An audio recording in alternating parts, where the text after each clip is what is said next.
गजा इस वक्त जदीद तारीख की बदतरीन इंसानी तबाही से गुजर रहा है।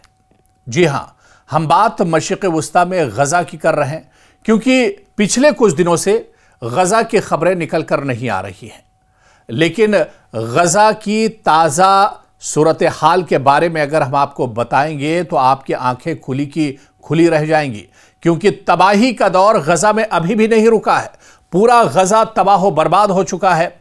यहां पर बड़े पैमाने पर नस्ल कुशी हुई है, यहां पर बड़े पैमाने पर कत्लेआम हुआ है और आज भी यहां पर कत्लेआम हो रहा है, आज भी यहां पर हमले हो रहे हैं और यहां पर लोग मारे जा रहे हैं। और इसी को हम समझने की कोशिश कर रहे हैं कि अचानक 2 साल से जो जंग चल रही थी डोनाल्ड ट्रंप की मुदाखलत के बाद और उनके आने के बाद कहीं ना कहीं ये कहा जा रहा था कि एक मुआहिदा हुआ है और गजा की जंग रुक चुकी है, जंगबंदी हो गई है।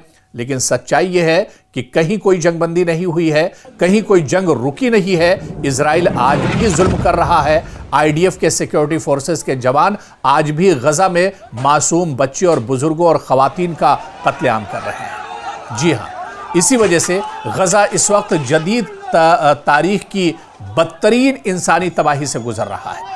इजरायली हमलों ने ऐसी होलनाकी को जन्म दिया है जिसे अक़वाम मुत्तहिदा, इंसानी हुकूक की तंजीमें और आलमी तज्जियाकार नस्ल कुशी यानी जेनोसाइड से ताबीर कर रहे हैं। ताज़ा तरीन आदादोशुमार के मुताबिक गजा में मारे जाने वाले यानी शहीद होने वालों की तादाद अब 70,000 से तजावुज़ कर चुकी है। और यह सिर्फ एक आदद नहीं है, यह एक डिजिट नहीं है, बल्कि पूरी इंसानियत के ज़मीर पर एक गहरा जख्म है। और अब मरने वालों की तादाद, शहीदों की तादाद गजा में 70,000 से ज़्यादा तजावुज़ कर गई है। गजा की वजारत सेहत के मुताबिक यानी हेल्थ मिनिस्ट्री के मुताबिक 70,100 से ज़ायद फ़िलिस्तीनी अभी तक शहीद हुए हैं और 1,70,900 से ज़्यादा फ़िलिस्तीनी ज़ख्मी हैं। और ये आदादोशुमार 7 अक्टूबर 2023 से जारी हमलों का नतीजा है। जी हां, ठीक 2 साल पहले 7 अक्टूबर 2023 से ये जो कशीदगी शुरू हुई थी, ये जो लड़ाई शुरू हुई थी, उसका नतीजा है जिसमें लाखों लोग मारे गए हैं। क्योंकि अगर आदादोशुमार की बात करें, अगर वजारत सेहत की बात करें, तो ये आदादोशुमार अब 70,000 पहुंचे हैं। मरने वालों की तादाद 70,000 पहुंची है। लेकिन अगर इन आदादोशुमार को उठाकर अलग रख दीजिए और सच्चाई की बात कीजिए तो गजा में मरने वालों की तादाद 1 लाख से ज्यादा है और इससे कहीं ज्यादा जख्मियों की तादाद है।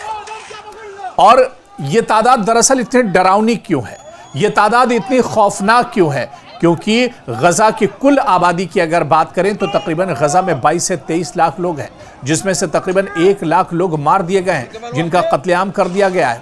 और इसमें अक्सरियत बच्चों और खवातीन की है जिन्हें मारा गया है।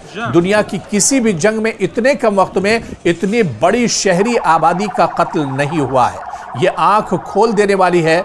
अगर आपके सीने में दिल होगा तो आप इसे सुन नहीं सकते हैं, आप इसे बर्दाश्त नहीं कर पाएंगे। जी हाँ, इतने कम वक्त में इतनी बड़ी शहरी आबादी का कत्ल आज तक तारीख में नहीं हुआ है। ये एक ऐसी तबाही और कत्लेआम है जिसकी मिसाल जदीद दुनिया में नहीं मिलती है। अगरचे अमेरिका की निगरानी में 10 अक्टूबर को सीज़फायर मुआहिदा हुआ था। आपको याद होगा, अभी हालिया महीने की ये बात है, 1 से 1.5 ही महीना गुजरा है और उसमें बड़े बड़े दावे किए गए थे डोनाल्ड ट्रंप की तरफ से और अमेरिका की तरफ से कि एक मुआहिदा हो गया है, इजराइल अब जंगबंदी कर रहा है, अब हमास की तरफ से भी जंगबंदी होगी और इजराइल की तरफ से भी जंगबंदी होगी और अब गजा में कोई कत्लेआम नहीं होगा, गजा में कोई हमला नहीं होगा। लेकिन इजराइल मुसलसल फजाई, जमीनी और बहरी हमले कर रहा है। इजराइल अपनी नापाक हरकतों से बाज नहीं आया है। इजराइल लगातार अपनी नापाक हरकतें अंजाम दे रहा है। इजरायली ड्रोन्स येलो लाइन के पार भी कार्रवाई कर रहे हैं। हफ्तों गुजरने के बावजूद फायरबंदी मुकम्मल तौर पर मौसर नहीं हुई है। अल जजीरा और दीगर मीडिया रिपोर्ट्स के मुताबिक 535 से ज्यादा जंगबंदी खिलाफ वर्जियां इजराइल की जानिब से की जा चुकी हैं। जब जंगबंदी का ऐलान हुआ है उसके बाद से 535 जंगबंदी की खिलाफ वर्जी, यानी अगर इसकी जगह पर हमास यह कदम उठाता, हमास की तरफ से यह कार्रवाई की गई होती, तो आज पूरी दुनिया चिल्ला रही होती। आज इजराइल की तरफ से बार बार बयानात आ रहे होते, आज मीडिया में इस आवाज को उठाया जा रहा होता, आज अमेरिका भी चिल्ला रहा होता। लेकिन ये जो नापाक हरकत है, यह दरअसल इजराइल की तरफ से की गई है। और इजराइल पर इससे पहले भी हमास कह चुका है कि इजराइल पर भरोसा नहीं किया जा सकता है, और इजराइल क्योंकि यहूदी है, यहूदियों पर भरोसा नहीं किया जा सकता है। और आप देखिए, इससे पहले भी जब जब पिछले 2 साल में गजा में हमास और इजराइल के दरमियान जंगबंदी हुई, तो इस जंगबंदी को हमेशा यहूदियों ने तोड़ा है और इजराइल ने तोड़ा है। एक बार फिर से जब अमेरिका की तरफ से जंगबंदी कराई गई, लेकिन इसका कोई पासो लिहाज इजराइल ने नहीं रखा और यह जंग लगातार जारी है। कई ऐसे हमले ऐसी जगहों पर हुए जो जंगबंदी लाइन से बाहर है, और इससे वाज़ेह होता है कि यह सीज़फायर अमली तौर पर महज कागजी था, महज ये एक ऐलान था, महज ये दिखावे की जंगबंदी थी, और पीछे से जो कत्लेआम का इरादा था, कत्लेआम जो चल रहा था, वो लगातार चलता रहा। और आप देखिए कि लगातार ये हमले किए जा रहे हैं, चाहे फ़ज़ाई हमले की बात करें, चाहे छापेमारों की बात करें, या इसके अलावा ज़मीनी तौर पर बात करें।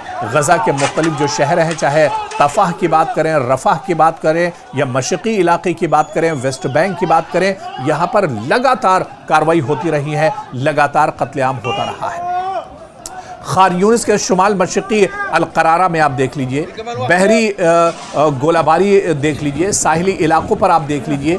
ये सूरत हाल इस बात का सबूत है कि सीज़फायर के बावजूद जंग जारी है। सीज़फायर तो सिर्फ कहने को है, जंगबंदी तो सिर्फ कहने को है, क्योंकि पहले दिन से ही इजराइल ने सीज़फायर को माना ही नहीं था। इजराइल तो लगातार हमले कर रहा है, इजराइल तो लगातार खून बहा रहा है, इजराइल तो लगातार कत्लेआम कर रहा है। और यही वजह है कि आप देख लीजिए कि अब गजा में शहादतों की तादाद, जो ऑफिशियल जो आंकड़े हैं, वो बताते हैं कि 70,000 को पार कर चुका है। जख्मियों की तादाद 1,70,000 से ज्यादा हो चुकी है। जिन लोगों ने गजा छोड़ दिया, उनकी तादाद तो लाखों में है। जो भूख से तड़प तड़प कर मर गए, उनकी भी तादाद हजारों एक तरह से क्रॉस कर चुकी है। तो दुनिया खामोश है, क्योंकि दुनिया ये जान रही है कि गजा में अब हालात नॉर्मल हो चुके हैं, गजा में अब जिंदगी पटरी पर लौट रही है। लेकिन ऐसा बिल्कुल नहीं है, क्योंकि मगरिबी मीडिया आप तक कोई सच्चाई नहीं पहुंचाता है, और मीडिया के जरिए आप तक कोई जानकारी, सही जानकारी मशरिक़ वुस्ता की नहीं पहुंचती है।